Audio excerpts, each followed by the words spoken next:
Kamusta mga kababayan kong job seekers at naghahanap ng opportunities papunta dito sa Canada? Salamat sa Diyos at mayroon na naman tayong isang mabuting pagkakataon na magkita-kitang muli at dalangin ko pong parati sa Diyos na sana kayo ay lagi nasa mabuting kalagayan. At ngayong araw na ito, bago pa magdilim kasi papagabi na po nais kong ibahagi sa inyo itong top 3 na legit na websites na dapat nyo pong i-check kung naghahanap kayo ng mga trabaho dito sa Canada. Pero bago ang lahat, nais ko munang i-shout out itong mga top engagers ko na talagang nakikipag-engage siyempre.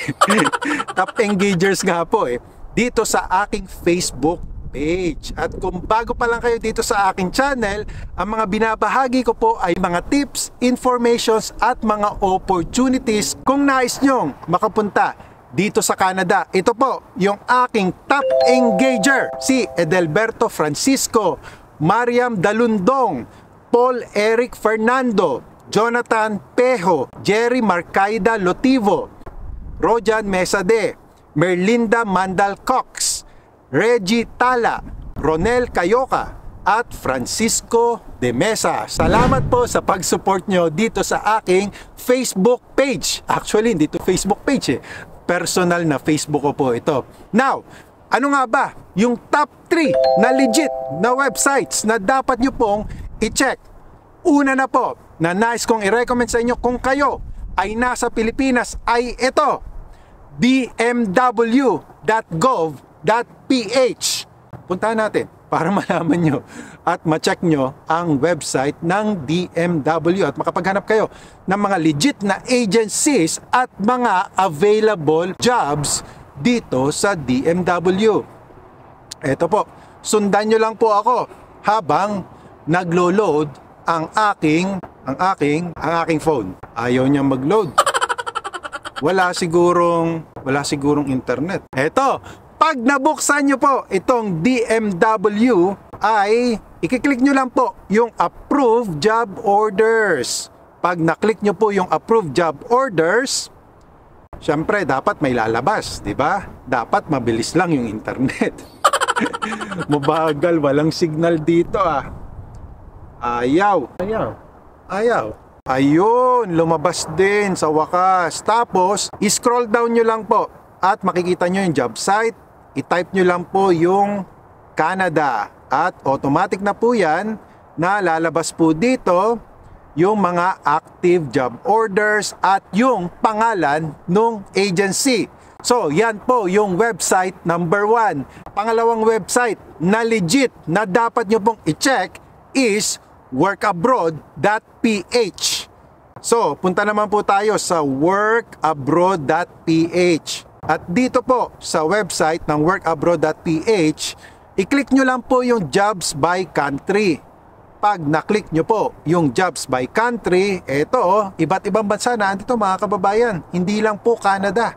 Kung nais nyo pong pumunta din sa ibang bansa bukod sa Canada. But for this video, syempre Canada tayo. I-click po natin yung Canada. At dito po makikita nyo yung mga trabahong available sa ngayon. Mag-aantabay po kayo kung wala dito yung mga trabahong hinahanap nyo. Kasi meron akong pangatlong website na dapat nyo pong i-check, which is www talaga jobbank jobbank.gc.ca. Go natin yan at pag nag-go nyo po yan, makikita nyo po dito, foreign candidates from outside Canada and temporary foreign workers. I-click po natin itong foreign candidates from outside Canada. At may example po dito, halimbawa.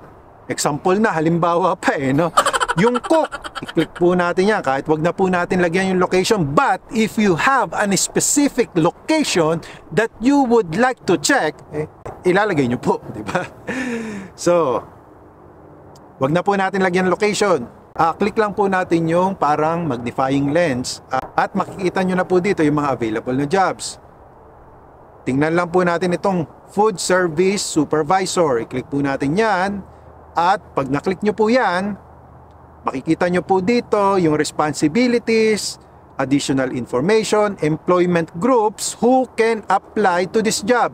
Canadian citizens and permanent or temporary residents of Canada, other candidates with or without a valid work permit. So, pwede po kayong mag-apply dito. At i-click nyo lang po yung show how to apply.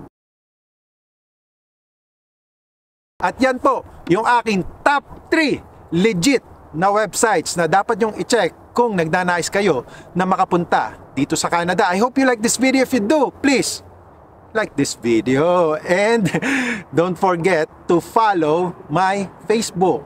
Sundan nyo lang po ako para sa mga susunod na mga videos to come. I will see you, God willing, on my next video.